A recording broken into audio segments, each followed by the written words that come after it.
నైరుతి బంగాళాఖాతం దానికి ఆనుకుని ఉన్న శ్రీలంకపై ఉన్న దిత్వా తుఫాను ఈరోజు కోస్తా శ్రీలంక మరియు దానికి ఆనుకుని ఉన్న నైరుతి బంగాళాఖాతంలో తుఫానుగానే కొనసాగుతుంది. ఇది ప్రస్తుతానికి చెన్నైకి 520 కిలోమీటర్ల దూరంలోనూ, పుదుచ్చేరికి 420 కిలోమీటర్ల దూరంలోనూ కేంద్రీకృతమై ఉన్నది.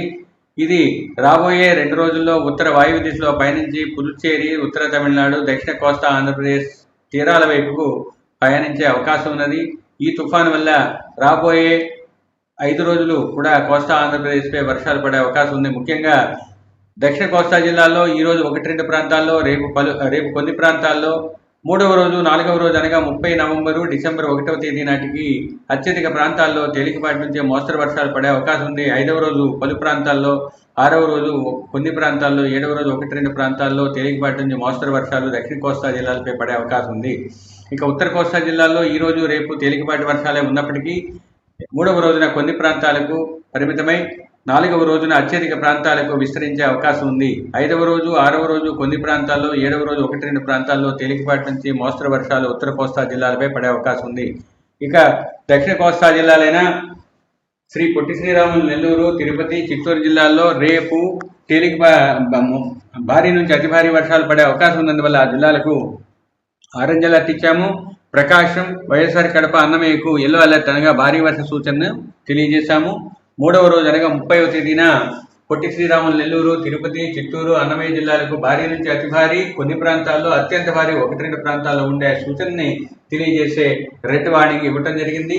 ప్రకాశం, వైఎస్ఆర్ కడపలో 1-2 చోట్ల భారీ నుంచి అతి భారీ వర్షపాత సూచన 3వ రోజు అనగా 30వ తేదీన ఉండే అవకాశం ఉన్నందువల్ల ఆ జిల్లాలకు ఆరెంజ్ అలర్ట్ ఇవ్వడం జరిగింది. కృష్ణా, ఎన్టీఆర్, బాపట్ల, గుంటూరు, పల్నాడు, నంద్యాల, అనంతపురం, సత్యసాయి జిల్లాలకు 3వ రోజు అనగా 30వ తేదీన భారీ వర్ష సూచన ఉండడంతో వాటికి ఎల్లో అలర్ట్ ఇవ్వడం జరిగింది. ఇక 4వ రోజు అనగా 1వ తేదీ డిసెంబర్ నాటికి దక్షిణ కోస్తా జిల్లాలన్నింటితో పాటుగా వైఎస్ఆర్ కడప జిల్లాలోని 1-2 చోట్ల భారీ వర్షానికి ఆస్కారం ఉంది. ఇక కోస్తా తీరం వెంబడి తీరమావల ఈరోజు దక్షిణ కోస్తా ముఖ్యంగా 35 నుంచి 45, గరిష్టంగా 55 కిలోమీటర్ల వేగంతో ఈదురుగాలు వీస్తున్నాయి. ఇవి సాయంత్రానికి 50 నుంచి 60, గరిష్టంగా 70 కిలోమీటర్ల వేగంతో వీచే అవకాశం ఉంది. ఈ పరిస్థితి రేపు సాయంత్రం వరకు కొనసాగి రేపు సాయంత్రానికి 60 నుంచి 70, గరిష్టంగా 80 కిలోమీటర్ల వేగంతో ఎదురుగాలు వీచే అవకాశం ఉంది. 30వ తేదీ తర్వాత గాలి యొక్క ఉధృతి తగ్గే అవకాశం ఉంది. కానీ ఎదురుగాలు 5 రోజులు కొనసాగే అవకాశం ఉన్నందువల్ల 5 రోజులు మత్స్యకారులు దక్షిణ కోస్తా తీరం వెంబడి దానికి ఆనుకుని ఉన్న సముద్ర ప్రాంతాల్లో వేటకు వెళ్లవద్దని హెచ్చరికలు జారీ చేయడం జరిగింది.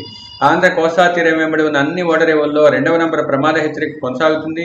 మరికొన్ని గంటల్లో దక్షిణ కోస్తా తీరంలో ఉన్న ఓడరేవులకు ప్రమాద హెచ్చరికలు మారే అవకాశం ఉంది.